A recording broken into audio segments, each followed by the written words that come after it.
Saudara yang kasih dalam nama Yesus, jadi perintah-perintah Tuhan ini tidak bisa kita penuhi dengan kekuatan kita. Kita perlu Roh Kudus yang sudah diberikan Tuhan kepada kita, menolong kita, saudaraku, menyanggupkan kita, ya, menggenapi semua perintah-perintah Tuhan dan larangan-larangan Tuhan.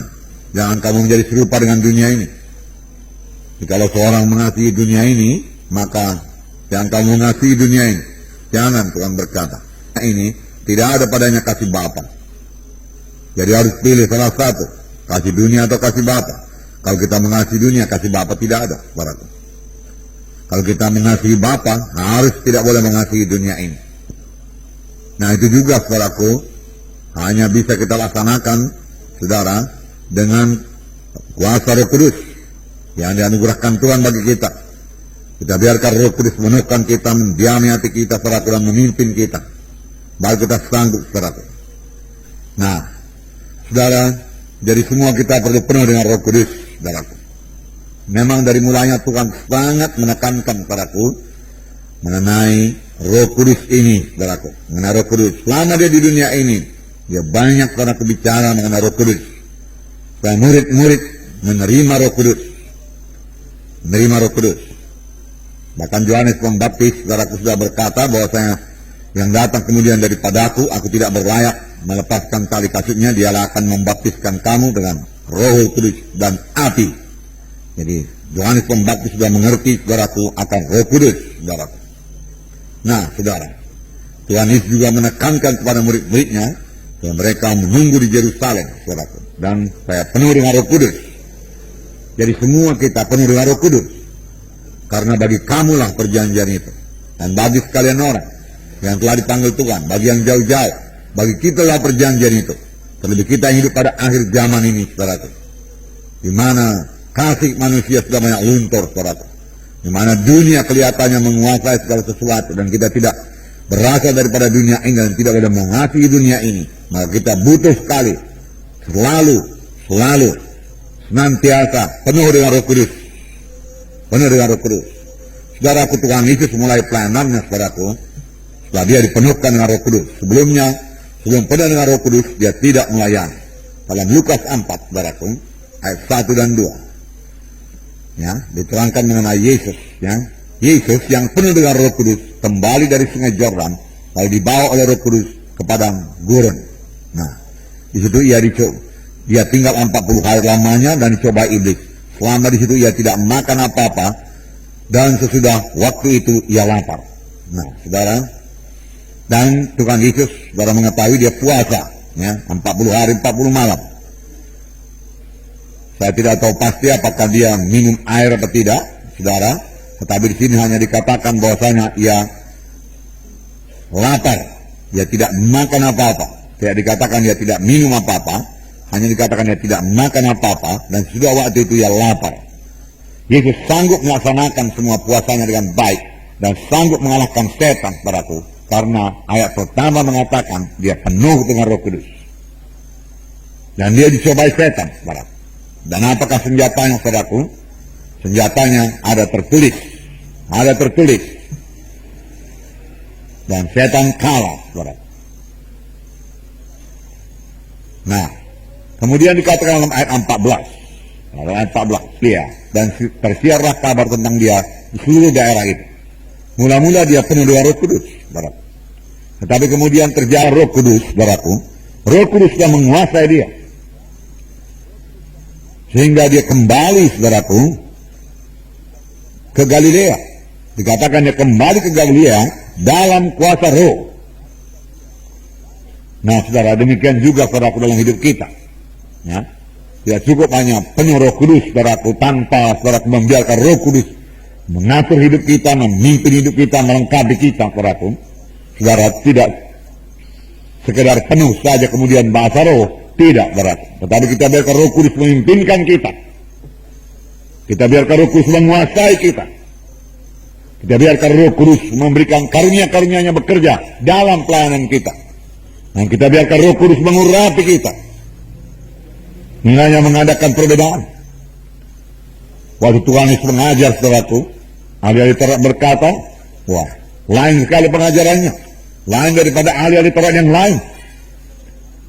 Mengapa dia bisa mengajar demikian? Kuncinya yaitu Roh Kudus. Roh Kudus. Dalam Lukas 4 ini juga, 18, dikatakan, Roh Tuhan ada padaku. Oleh sebab Dia telah mengurapi aku untuk menyampaikan kabar baik kepada orang-orang miskin. Dan Ia telah mengutus aku untuk memberitakan pembebasan kepada orang-orang tawanan dan penglihatan bagi orang-orang buta, untuk membebaskan orang-orang yang tertindas, dan untuk memberitakan tahun rahmat Tuhan telah datang. Ayat 20, kemudian Ia menutup kitab itu, memberikannya kembali kepada pejabat, lalu duduk. Dan mata semua orang dalam rumah ibadat itu tertuju kepadanya. Lalu Ia mulai mengajar mereka, katanya, pada hari ini genaplah nas ini sewaktu kamu mendengarnya. Yaitu kan Yesus mengatakan, Roh Tuhan ada padaku, dan Ia mengurapi aku. Jadi Yesus mengakui bahwasanya Roh Kudus mengurapi dia. Mengurapi. Kalau Yesus perlu diurapi, kita lebih perlu diurapi. Amin, saudara. Diurapi untuk apa? Ini dikatakan menyampaikan kabar baik kepada orang-orang miskin. Kelihatannya, saudaraku, kita sudah mengerti mengenai ayat-ayat keselamatan. Kita tahu memberitakan Injil. Bagaimana Yesus mati di kayu salib, darahnya tercurah.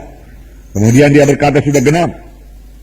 Dia mati, kemudian bangkit daripada kematian. Ya. Dan firman Tuhan berkata, kamu ditebus bukan dengan emas dan perak, tapi kamu ditebus dengan darah yang mahal, darah domba yang tidak ada celahnya, itu darah Kristus. Haleluya, itulah Injil. Saudara, tetapi memberitakan Injil tanpa urapan Roh Kudus, saudaraku, adalah mematikan. Hanya huruf saja mematikan. Kita butuh urapan Roh Kudus untuk menyampaikan kabar baik.